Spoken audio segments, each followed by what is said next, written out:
All right, guys, this is the before of the pool. So we're going to use our shock and flock method to be able to get this cleaned out. I'm going to over chlorinate the pool with cal hypochlorine, and then we're going to add some flocculant after we balance the rest of the chemicals to get all that nastiness to fall to the bottom, and then we can vacuum it out.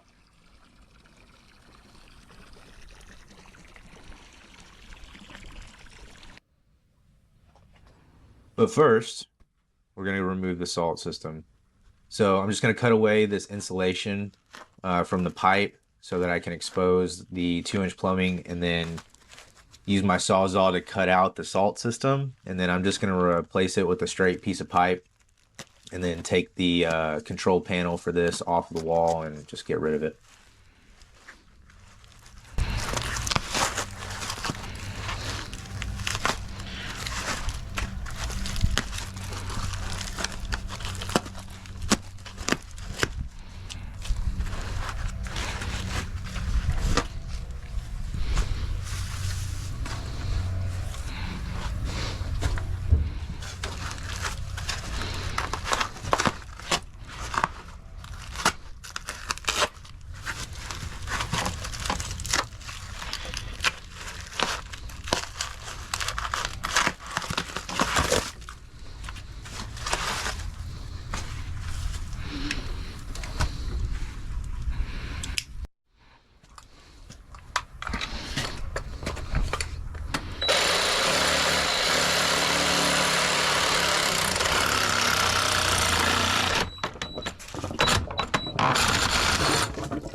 For this plumbing, I'm using my heavy duty gray glue for my plumbing here. Then I have two 2-inch couplings and a small piece of 2-inch pipe. Whenever I glue these, I'm usually doing the coupling and then the pipe, and I'll go back and forth if I need to get more glue on there. And then give it a good twist as you put it on to make sure that it's completely coating the entire pipe and coupling.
Now I'm going to remove the filters. This is a DE filter, so I'm going to take these out, set them to the side, get them cleaned off.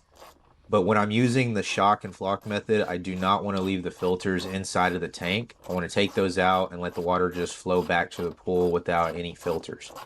Once the pool turns off after 2 hours, all that stuff will fall to the bottom.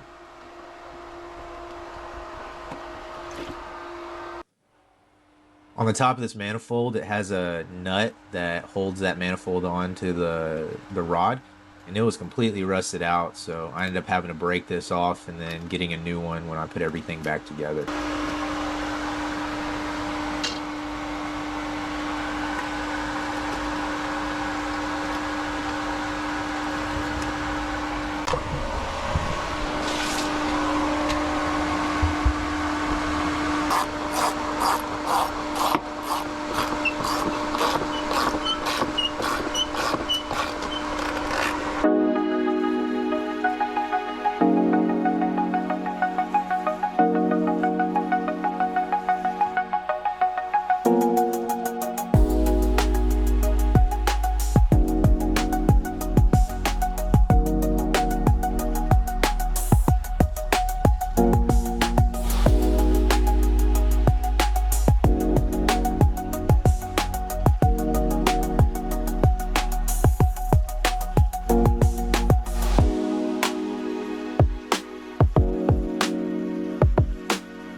For chemicals we're going to use today, I'm using Shock or Cal Hypo is what we use at our company.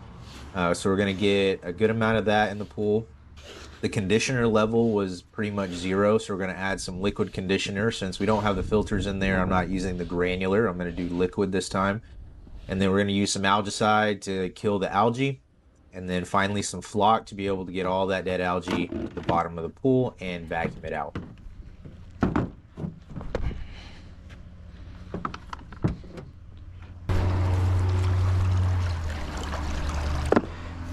First thing we're going to do is go ahead and get the shock added. I'm using my Primate pole with a steel brush, full steel brush, to be able to get as much abrasiveness as possible. And then I'm going to go ahead and add the shock all the way around the one side of the pool and then brush that in.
All right, now that the shock is brushed in, I'm going to add my muriatic acid to lower my pH and alkalinity.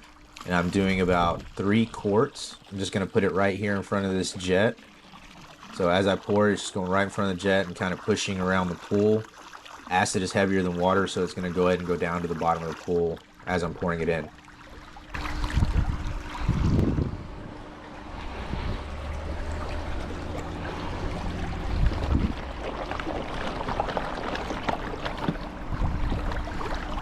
Next thing I'm going to add is the liquid conditioner.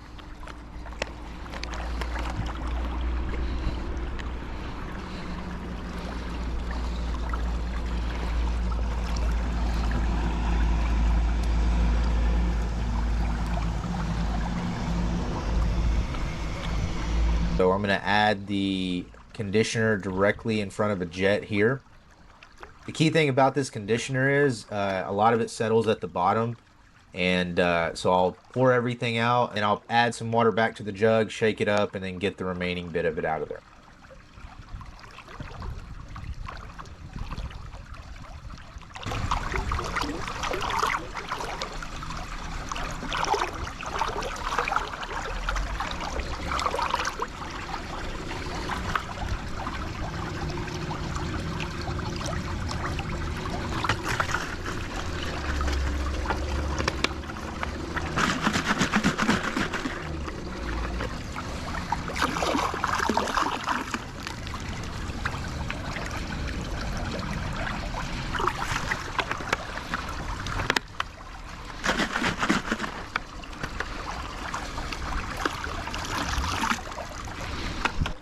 Next, we have our algicide. So this is a silver algidine, and it uses silver to kill the algae. It's a little bit more expensive, but I was able to get a deal on it from our distributor. So this goes directly into the skimmer, and I'm going to be adding about 16 ounces, or about 12 ounces. So I'm going to do 8 ounces, and I'm going to do another 4 ounces, and then let that circulate into the skimmer.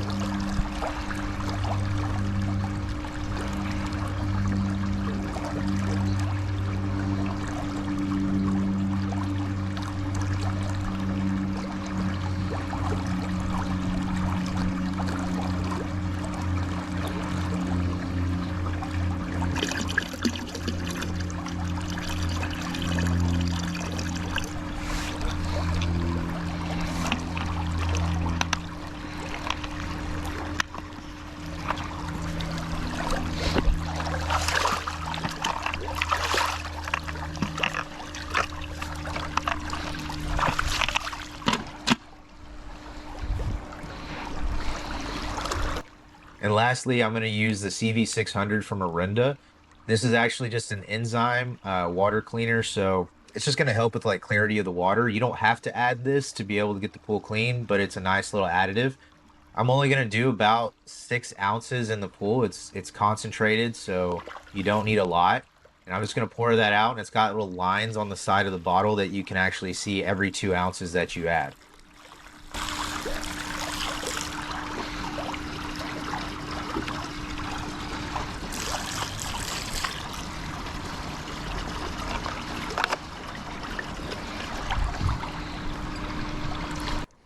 Okay, last step is adding our flock. So for this pool, it's not a crazy amount of algae that looks like it's going to fall. So I'm going to do 1 bottle of the super flock.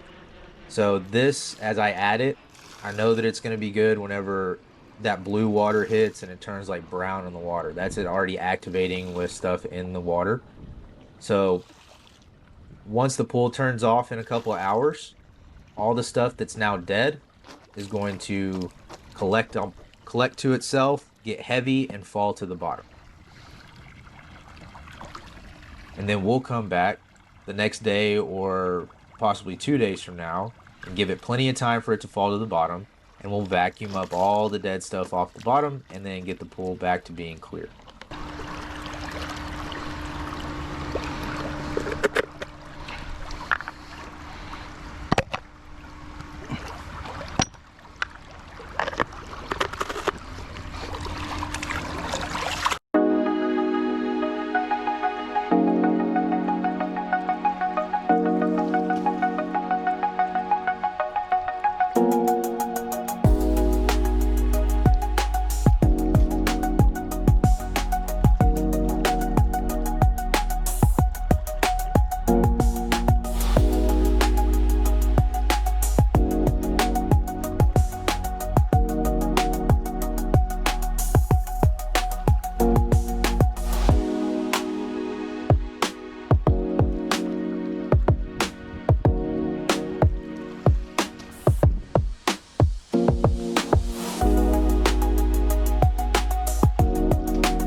I'm setting the pool to turn off in 2 hours and not come back on, and then we'll come back and get the pool vacuumed.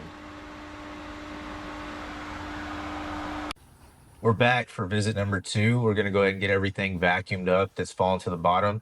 You can see here the pool is nice and blue, and right now it's just got a layer of old dead algae that's in the bottom that we're going to get vacuumed up with our deck pump here.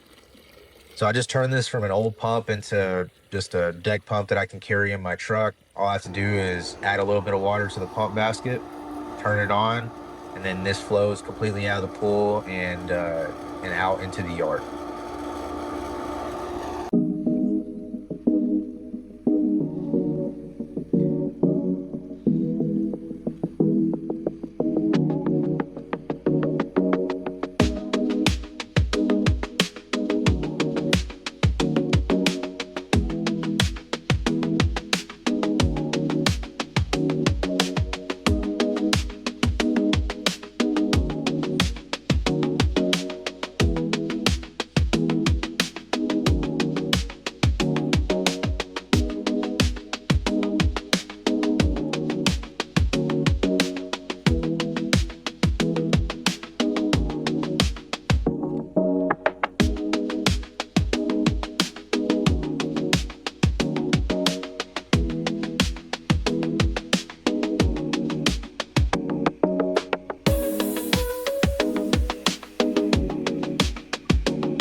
Now that the pool has been vacuumed, let's go ahead and check the chemical levels and get these balanced. Chlorine is good. pH, I'm going to add a little bit of acid. It's about a 7.8. I want it to be about a 7.6 or 7.4. So this is our pool brain system, so I can actually type in exactly what the readings are, be able to find the gallons of the pool because it has a measurement app, and then I can go from there to see what I need to add. So for here, I don't have the gallons calculated yet, so I'm going to go ahead and calculate the gallons up. How deep is the deepest end? How shallow is the shallowest end? And then the length and width of the pool.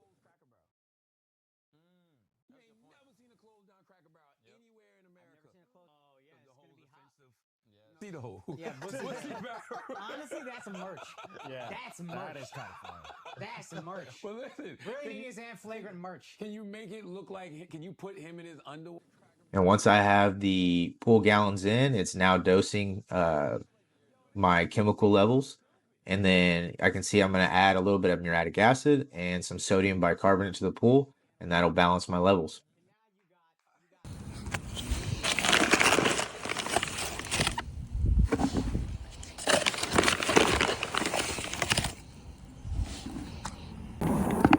When I use sodium bicarbonate or baking, if it's lumpy at all or clumped up at all, it is very difficult to get it to dissolve in the pool. It's much easier if I need to stir it up in a bucket outside of the pool and then dump it in.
Anytime you clean your DE filters or backwash them, you always have to add DE powder back to the skimmer to coat those filters back with this media.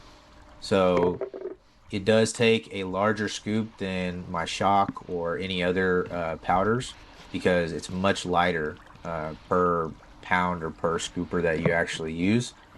So this is a 3-pound scoop, and I'm gonna do just little by little as it starts pulling into the filter there. And each filter is going to tell you how much media it needs, how many pounds of media. So this is actually considered 1 pound. This scooper, even though it's a 3-pound scooper, it's considered about 1 pound of DE powder. At least that's the way that I go off of it to make sure that I'm adding plenty of DE to the filter each time, whether it's a full cleaning or just a backwash.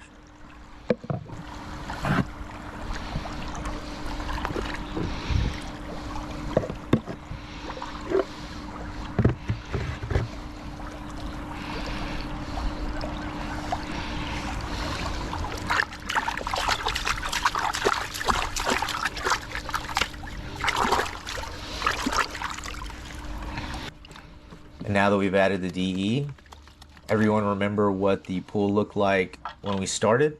Well, let's take a look. This is before. We did the treatment, did the filters, and back out. And now, here's the after.